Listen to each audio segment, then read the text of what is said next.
Hello dear students, welcome to Gateway Classes. तो जो बच्चे एकेटीयू में बीटेक फर्स्ट ईयर में एडमिशन ले चुके हैं उनके लिए ये वीडियो है। एकेटीयू में बीटेक फर्स्ट ईयर में फर्स्ट सेमेस्टर में आपका सब्जेक्ट चलेगा that is programming for problem solving. इसमें आप कंप्यूटर का बेसिक जो इंट्रोडक्शन है वो पढ़ेंगे और साथ में प्रोग्रामिंग का जो बेसिक फाउंडेशन है वो ये सब्जेक्ट आपका बनाता है। इसमें सी प्रोग्रामिंग लैंग्वेज हम लोग पढ़ेंगे और उसके इंट्रोडक्टरी कंसेप्ट यहाँ पर कवर करेंगे। ठीक है, तो इसका सिलेबस इंट्रोडक्शन लेते हैं और साथ में मैं बेटा बता देती हूँ आपको कि फर्स्ट ईयर के लिए बीटेक फर्स्ट ईयर के लिए 2 combo pack gateway classes application में आप लोगों को इस टाइम अवेलेबल हैं। एक कॉम्बो पैक है जिसमें फर्स्ट सेमेस्टर में जितने भी सब्जेक्ट्स आपके चल रहे हैं वो सारे सब्जेक्ट यहाँ पर कवर अप होंगे और दूसरा कॉम्बो पैक है जिसमें फर्स्ट और सेकेंड सेम दोनों सेमेस्टर के मतलब कंप्लीट फर्स्ट ईयर में टोटल जितने भी सब्जेक्ट्स हैं वो सारे आपके उस कॉम्बो पैक में अवेलेबल हैं। तो आप अपनी रिक्वायरमेंट बेस पर उन कॉम्बो पैक्स को परचेज करके जो भी आपको सूटेबल लगता है आप अपनी पढ़ाई टाइमली स्टार्ट कर सकते हैं। और हर एक सब्जेक्ट में यूनिट वाइज सारे वीडियो लेक्चर्स आपको मिलेंगे, पीडीएफ नोट्स मिलेंगे आपको। प्रीवियस ईयर के में जितने भी एकेटीयू में क्वेश्चंस आए हैं उन सबके सॉल्यूशंस आपको वहां पर इंक्लूडेड होंगे, है ना। और पर्टिकुलरली पीपीएस में कंप्लीटली जितनी पॉसिबल है उतनी प्रोग्रामिंग में आपको लेक्चर बाय लेक्चर कराती जाऊंगी। और बेटा साथ में इंपॉर्टेंट क्वेश्चन सारे यहाँ पर हम कवर अप करेंगे और आपको एक ही प्लेटफॉर्म पर जितने भी लास्ट ईयर क्वेश्चन पेपर्स हैं वो सारे आपको सोल्यूशन मिलते चलेंगे। तो आपको अलग अलग जगह से कहीं से पढ़ने की कोई रिक्वायरमेंट नहीं है ना। और साथ में यूनिट वाइज जैसे एक यूनिट कंप्लीट होती है तो यूनिट कंप्लीट होने के बाद उसका एक वन शॉट रिविजन का एक वीडियो मिलेगा आपको जिसमें कंप्लीटली आपके सेशनल एग्जाम्स हैं या फिर आपके यूनिवर्सिटी एग्जाम्स हैं तो वहां पर आप अगर कम टाइम में क्विक रिविजन आप करना चाहते हैं तो उस टाइम आप कॉम्पैक्ट वन शॉट से या कॉम्प्रिहेंसिव वन शॉट्स भी आपको साथ में मिलेंगी जिन डिटेल्ड वन शॉट्स होंगी जिसमें सारी चीजें हम दोबारा से पढ़ाएंगे एक सिंगल वीडियो में। वो भी आपको एप्लीकेशन में यहाँ पर प्रोवाइडेड रहेगी। तो मल्टीपल रिक्वायरमेंट के हिसाब से आपको पूरा का पूरा कोर्स यहाँ पर मिलेगा। तो टाइमली आप इसको परचेज करके अपनी पढ़ाई शुरू कर सकते हैं। तो एक बार सिलेबस देख लेते हैं। तो यूनिट 1 में देखो एकेटीयू में आप जितने भी सब्जेक्ट्स पढ़ते हैं आपको 5 यूनिट में उनका सिलेबस जो है वो डिजाइन किया जाता है। ठीक है, तो पीपीएस जो सब्जेक्ट है इसके जो यूनिट 1 है उसमें सबसे पहले कंप्यूटर के इंट्रोडक्टरी कॉन्सेप्ट्स हम पढ़ते हैं। कंप्यूटर क्या होता है, मेमोरी क्या है, प्रोसेसर क्या है, इनपुट आउटपुट डिवाइसेस क्या है, ऑपरेटिंग सिस्टम क्या है, कुछ सॉफ्टवेयर होते हैं assembler, compiler, interpreter, loader, linker. यहाँ तक की पूरी थ्योरेटिकल डिटेल्स हैं, मतलब कंप्यूटर के बारे में थ्योरी है।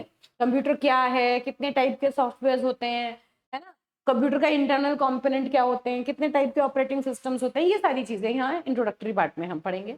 उसके बाद एल्गोरिथम्स के बारे में बात करेंगे। एल्गोरिथम क्या होते हैं, कैसे रिप्रेजेंट किए जाते हैं, फ्लो चार्ट क्या होता है, सूडो कोड क्या होता है विद एग्जाम्पल। एल्गोरिथम से प्रोग्राम बनाने तक की जो जर्नी है उसमें हमें क्या क्या चीजों का ध्यान रखना है, साथ में सोर्स कोड किसको कहते हैं। तो यहाँ से हम बेसिकली प्रॉब्लम का हमें सॉल्यूशन हम फाइंड आउट करना शुरू करेंगे। अभी तो हम पढ़ेंगे कंप्यूटर क्या होता है और फिर कंप्यूटर के जरिए अगर हमें कोई प्रॉब्लम सॉल्व करवानी है तो कंप्यूटर को इंस्ट्रक्शन हमें देनी पड़ेंगी। तो किसी ना किसी प्रोग्रामिंग लैंग्वेज का यूज करके उन इंस्ट्रक्शंस को हम कोड करते हैं और कंप्यूटर को एज इनपुट देते हैं, उसे कहते हैं सोर्स कोड।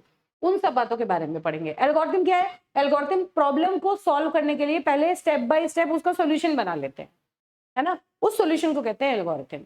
अब उस एल्गोरिथम को हम किसी प्रोग्रामिंग लैंग्वेज मतलब मान लो सी में, सी प्लस प्लस में, जावा में, अलग अलग प्रोग्रामिंग लैंग्वेज में यूज करके उसे इंप्लीमेंट कर देंगे तो क्या बन जाता है, प्रोग्राम बन जाता है। तो यहाँ बेसिकली हम एल्गोरिथम समझेंगे, कैसे उन्हें रिप्रेजेंट करते हैं ये समझेंगे और फिर एल्गोरिथम से सी प्रोग्राम कैसे बनाते हैं उस बात में डिस्कशन करेंगे। फिर उसके बाद इस यूनिट का जो थर्ड पार्ट है वहां से आपके प्रोग्रामिंग के बेसिक्स स्टार्ट हो जाते हैं।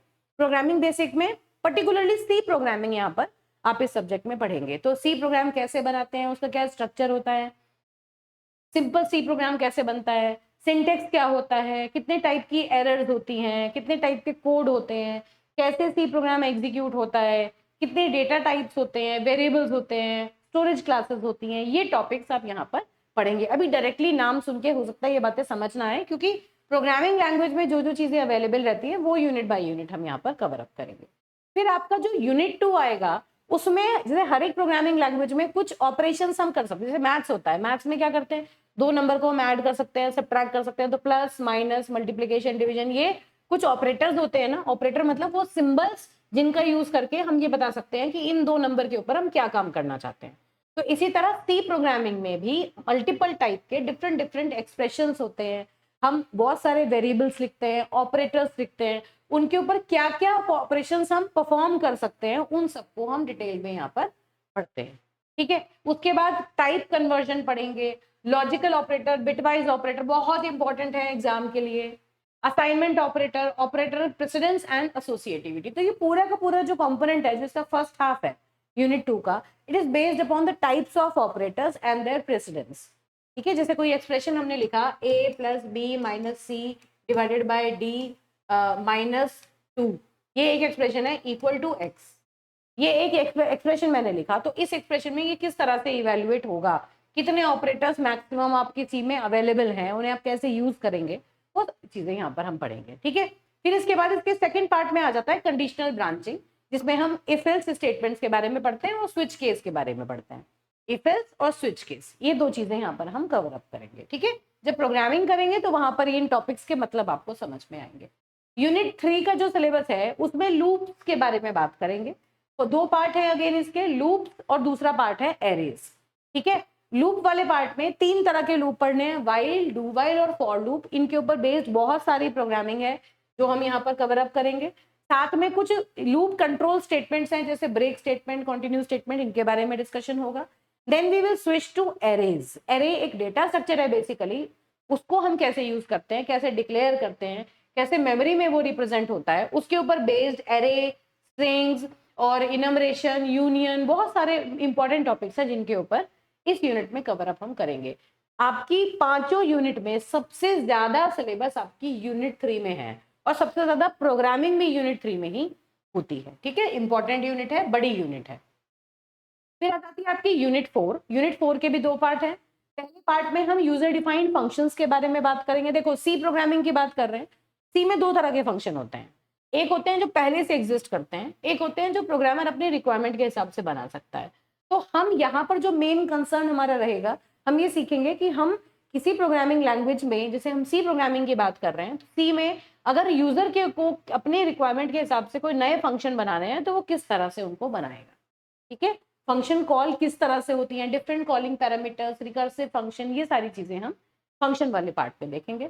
उसके बाद सर्चिंग और सॉर्टिंग एल्गोरिथम्स होते हैं। सर्चिंग सॉर्टिंग का मतलब आपको लिस्ट ऑफ एलिमेंट्स दिया है और आपको सर्च करना है कि एक पर्टिकुलर एलिमेंट उस लिस्ट में है या नहीं, इसे कहते हैं सर्चिंग। सॉर्टिंग का मतलब है कि आपको एक पर्टिकुलर ऑर्डर में अरेंज करना है उन एलिमेंट्स को, असेंडिंग ऑर्डर में, डिसेंडिंग ऑर्डर में। That process is called as sorting. तो मल्टीपल टाइप के सर्चिंग सॉर्टिंग टेक्निक्स हैं जो कि यूनिट 4 के अंदर आपकी कवर अप होती है। ठीक है, ये सारी with programming, with algorithm, with analysis आपकी कंप्लीट हो जाएंगी। यूनिट 5 के अंदर आपका कुछ एडवांस कुछ चीजें हैं सी में जो कि आपको डेटा स्ट्रक्चर में भी बहुत ज्यादा काम आएंगी। देखो, ये जो सब्जेक्ट है, पहली इंपॉर्टेंट बात तो कंप्यूटर साइंस के बच्चों के लिए तो पूरे फर्स्ट ईयर में आप जितने भी सब्जेक्ट पढ़ते हैं उन सब में मोस्ट इंपॉर्टेंट सब्जेक्ट है ये। क्योंकि सेकेंड ईयर ऑनवर्ड्स जब भी आप कोई भी सब्जेक्ट पढ़ेंगे तो उसकी 90% सिलेबस जो इम्प्लीमेंटेशन होती है अलग डिफरेंट कोर सब्जेक्ट्स की, वो सारी की सारी इम्प्लीमेंटेशन सी प्रोग्रामिंग में होती है। तो बेसिकली आपका ये फाउंडेशन सेट कर देता है जिससे कि आपको प्रोग्रामिंग समझ में आने लगती है। किस तरह से प्रोग्रामिंग लॉजिक बिल्डिंग जो होती है वो ये सब्जेक्ट आपकी बना देगा जिसे। और बेटा कंप्यूटर साइंस के स्टूडेंट्स के लिए अच्छी प्रोग्रामिंग अगर आपको एक बार करनी आ गई, लॉजिक बिल्डिंग अगर आपकी होगी तो आपकी चीजें बहुत आसान इजीली हो जाएंगी जो कि आपको प्लेसमेंट तक लेके जाएंगी, है ना। और एक और इम्पॉर्टेंट बात है कि जब भी आप प्लेसमेंट में बैठेंगे, अब फाइनल ईयर में, थर्ड ईयर में जब कंपनीज आएंगी प्लेसमेंट के लिए आप लोग अपीयर होंगे, तो उस टाइम पर सी डे, अब इसके बाद एक सब्जेक्ट आएगा आपका डेटा स्ट्रक्चर, वो मैं आपको सेकंड ईयर में पढ़ाऊंगी। थर्ड ईयर में एक सब्जेक्ट आएगा डा, ये सारे इसी स्ट्रीम में चलेंगे। पहले सी पढ़ेंगे आप, इसके कंसेप्ट आप डेटा स्ट्रक्चर में यूज करेंगे इम्प्लीमेंटेशन में, फिर डेटा स्ट्रक्चर को एक्सटेंड करके हम डा पढ़ते हैं। तो ये सारी की सारी चीजें आपकी प्लेसमेंट पॉइंट ऑफ व्यू से बहुत इंपॉर्टेंट है। ठीक है, तो ये बेस आपका बहुत, जितना अच्छी फाउंडेशन आपकी यहाँ से बनेगी उतना बेटर आप लोग परफॉर्म कर पाएंगे। ठीक है, तो पॉइंटर क्या होता है, बहुत इंपॉर्टेंट टॉपिक है, प्लेसमेंट पॉइंट ऑफ व्यू से भी वो आप यहाँ पर पढ़ते हैं। ठीक है, पॉइंटर क्या होगा, इसका इंट्रोडक्शन, डिक्लेरेशन, एप्लीकेशंस, किस तरह से डायनेमिकली हम मेमोरी एलोकेट करते हैं, स्ट्रिंग और उसके फंक्शंस, डिफरेंट स्ट्रक्चर्स कैसे बनाते हैं, लिंक लिस्ट क्या होता है, सिर्फ आइडिया ऑफ लिंक लिस्ट हम यहाँ पर पढ़ते हैं। इसका डिटेल आप डेटा स्ट्रक्चर में पढ़ेंगे सेकेंड ईयर में। ठीक है, फिर लास्ट टॉपिक आता है अपना फाइल हैंडलिंग। फाइल हैंडलिंग मतलब आप एक सी प्रोग्राम के थ्रू, मान लो अपने कंप्यूटर में आपने कोई फाइल्स स्टोर की हुई हैं, आपने वर्ड डॉक्यूमेंट को स्टोर किया या कोई टेक्स्ट फाइल स्टोर की, तो आप अपने प्रोग्राम के थ्रू उस फाइल के कंटेंट को ओपन कर सकते हो, रीड कर सकते हो, फाइल में चेंजेस कर सकते हो। तो उस पूरे प्रोसेस को हम फाइल हैंडलिंग कहते हैं, जहां पर कंप्यूटर पे जो फाइल्स ऑलरेडी स्टोर्ड हैं उन फाइल्स के ऊपर आप ऑपरेशंस परफॉर्म कर सकते हैं थ्रू योर प्रोग्राम। ठीक है, तो ये चीज हम यहाँ पर यूनिट 5 में फाइल हैंडलिंग के अंदर समझेंगे। तो this is all about 5 units of programming for problem solving. Majorly आप इसमें सी प्रोग्रामिंग पढ़ रहे हैं, बस यूनिट 1 का कुछ पोर्शन है जो कि बेसिक कंप्यूटर का इंट्रोडक्शन कैरी करता है। ठीक है बेटा, और फिर एक बार बता देती हूँ कि गेटवे क्लासेस एप्लीकेशन में 2 तरह के ऑप्शंस आपके पास अवेलेबल हैं, 2 कॉम्बो पैक हैं। एक फर्स्ट सेम के लिए है जिसमें फर्स्ट सेमेस्टर के सारे सब्जेक्ट्स आपको मिलेंगे, है ना, और दूसरा कॉम्बो पैक है जिसमें फर्स्ट और सेकंड सेम दोनों के कंबाइंड सब्जेक्ट्स आपको एक साथ अवेलेबल हो जाएंगे। तो आप अपनी रिक्वायरमेंट, अपनी बेस के अकॉर्डिंग, अपनी चॉइस के अकॉर्डिंग किसी भी कॉम्बो पैक को आप लेके अपनी पढ़ाई टाइमली स्टार्ट कर सकते हैं। और एप्लीकेशन में जैसे मैंने बताया आपको बहुत अच्छा कंटेंट है, फर्स्ट ईयर का बहुत कॉम्प्रिहेंसिव और बहुत रिच कंटेंट ऑलरेडी एप्लीकेशन में आपको मिल जाएगा। इतना अच्छा कंटेंट एक प्लेस पे आपको और कहीं नहीं अवेलेबल होगा। ठीक है, तो आप टाइम से पढ़ के अपनी अच्छी फाउंडेशन बनाएं, वो आपके लिए बहुत बेनिफिशियल रहेगा। तो जो गेटवे क्लासेस एप्लीकेशन है उसको आप प्ले स्टोर से भी डाउनलोड कर सकते हैं, ऐप स्टोर से भी ले सकते हैं, और अगर किसी तरह की कोई क्वेरी है तो ये हेल्पलाइन नंबर है, इस पे कॉल करके आप अपनी क्वेरी को सॉल्व करवा सकते हैं। थैंक यू बेटा।